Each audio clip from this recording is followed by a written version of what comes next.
Il vaut mieux rire. Hein. C'est clair. Tu as enlevé le costume. Nous, on s'est dit, on retrouve, regarde, on a mis une petite cravate, on a enlevé le bleu de chauffe et tu nous as enlevé le petit costume. Tu remontes à fond. Hein. C'est froid, les gars. Comment vous êtes? Est-ce que ça te va? Tu valides ou tu valides? Comme les coachs au Portugal. C'est falo portugais. Allez, on y va.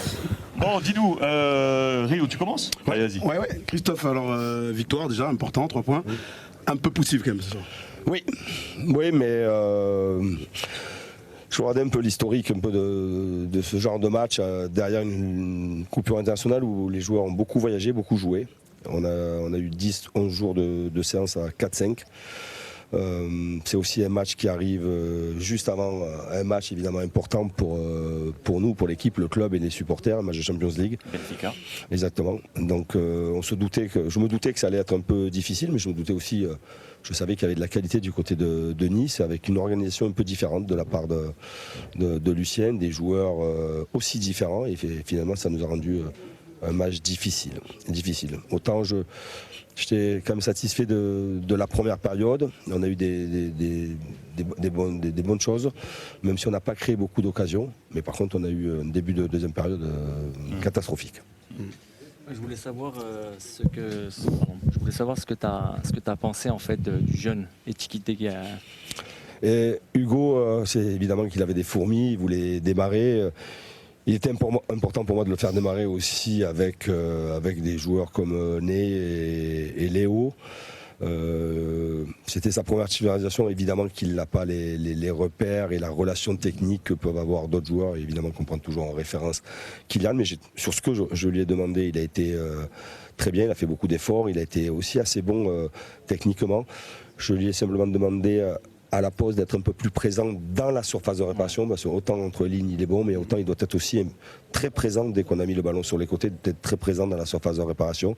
Il y a été, mais quelquefois non, et on avait des situations intéressantes.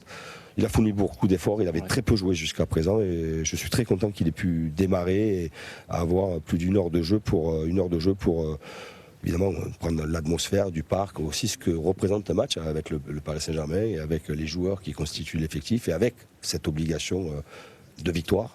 À Paris, c'est une obligation de victoire. Voilà, il est sorti, je me doutais qu'il allait sortir à peu près à cette période-là parce que automatiquement, physiquement, ça allait être difficile. Et d'autant plus qu'il fallait après aller chercher quelque chose et que Kylian commençait à avoir un peu des fourmis dans les chaussures.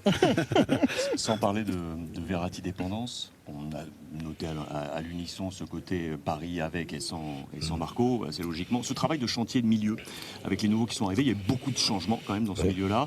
Où t'en es de ce chantier? Qu'est-ce que tu relèves comme enseignement de ton choix d'aujourd'hui pour ces matchs futurs? Là, 11 matchs avant la Coupe du Monde, celui-ci est passé. Moi, j'ai aimé la manière dont Fabien Ruiz s'est exprimé. Évidemment que si on fait la comparaison par rapport à Marco, vous savez, je dis souvent avec mon staff, avec les gens avec qui je travaille, on a sur un plan offensif, le monde du football a Léo Messi, dans la création, dans le jeu. C'est Léo Messi. Et le monde du football a un Marco Verratti dans ce que doit être le premier relanceur, celui qui sort bien le ballon, celui qui se déplace au bon moment. Il a une intelligence incroyable. Et évidemment que quand il n'y a pas Marco, il faut vite se concentrer et dire on n'a pas Marco, on aura autre chose. Et l'autre chose, j'ai été satisfait de ce qu'a fait Fabien Ruiz. C'est totalement différent de Marco, mais j'ai trouvé que Fabien, sur sa première titularisation, je crois, au Parc, a été très intéressant. Il n'avait pas beaucoup joué jusqu'à présent, une préparation aussi tronquée.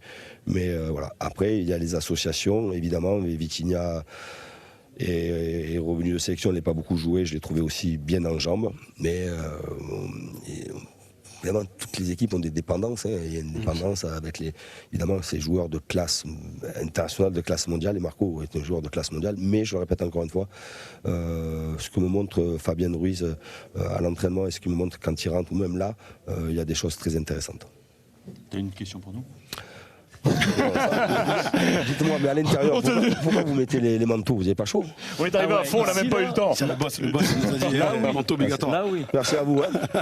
Allez, free. Merci en tout cas. Merci de ta dispo. Merci.